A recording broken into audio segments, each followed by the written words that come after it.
শুভরাত্রি। আইনজীবী শিশির মনিরের একটা বক্তব্যই জামাত ইসলাম অর্ধেক শেষ হয়ে গিয়েছে। কথাটা আমি কেন বললাম একটু শুনে যাবেন। গত এক সপ্তাহ আগেও চায়ের দোকানে বিভিন্ন মফস্বলে বাজারে যেই মানুষগুলো জামাতকে অন্ধের মতো ভালোবাসতেন, আজকে সেই লোকগুলো দেখলাম অনেকেই বলতেছেন যে জামাতকে আমরা আর ভোট দেব না। জামাত রোজা আর পূজাকে এক কথা দিয়ে গুলিয়ে দিয়েছে। তারা একটা দর্শক কথাটা শুনে আমি ভাবলাম, সত্যি কিছু মানুষের বিতর্কিত কর্মকাণ্ড একটা দলের কিন্তু বহুত ক্ষতি করে, যে ক্ষতিটা কিন্তু জামাত ইসলামের হয়ে গিয়েছে। আমার কর্মক্ষেত্রে এক ভাই জামাতকে খুব ভালোবাসতেন, জামাতের মিছিলে যেতেন, প্রোগ্রামে যেতেন, সে আজকে আমাকে বলতেছেন যে আমি আর জামাত ইসলাম করব না, জামাতকে ভোট দেবো না, তারা মুনাফিক, এরকম একটা কথা বলেছে। আশা করি যারা জামাত ইসলাম করেন তারা মনে করবেন এটা মানুষের কথা, এটা কিন্তু আমার কথা নয়। তো আমি এই কথাটা আজকে এই জন্যই বললাম, আমি ভাবছিলাম যে এই বিষয়টা নিয়ে আলাপ করব না, কিন্তু বলা উচিত। হয়তো তিনি কথাটা কোন প্রসঙ্গে বলেছেন, কি মেসেজ দিতে চেয়েছেন সেটা তিনিই ভালো জানেন। কিন্তু এইসব কথা বিশেষ কোনো ব্যক্তির মুখ থেকে এসব কথা যদি বেরিয়ে যায় সেটা দলের প্রচুর ক্ষতি করে। আজকে দেখলাম, আপনারা হয়তো দেখেছেন যে জনাব তারেক রহমান বিবিসি বাংলাকে প্রায় 44 মিনিটের একটা বক্তব্য প্রদান করেছেন।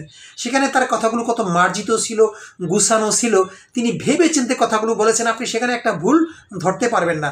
কিন্তু এই যে বর্তমানে কয়দিন আগে বাংলাদেশের পূজা নিয়ে যে একটা অবস্থা হলো, বাংলাদেশে প্রতিটা দল পূজা মণ্ডপে গিয়েছে, তাদের সাথে মিশেছে, খেয়েছে, ঘুরেছে, বসেছে, এই বিষয়টা অনেকে ভালো নজরে দেখলেও ধর্মপ্রাণ মুসলমান যারা আছেন তারা কিন্তু ভালো নজরে দেখেননি।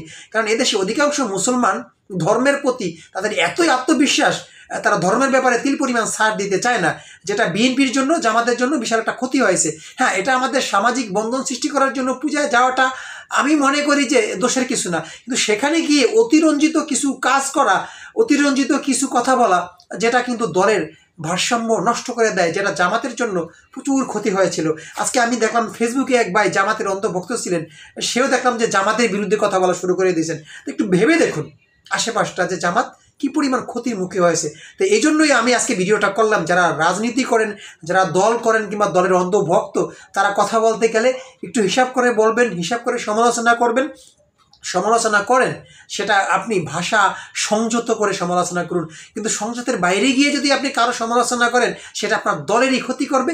আপনি আপনার দলের ভালো দিকগুলো প্রচার করুন, মানুষের সমালোচনা না করে ভালো দিকগুলো উঠিয়ে ধরুন, দেখবেন যে এতে আপনার ভোট বাড়বে, কমবে না।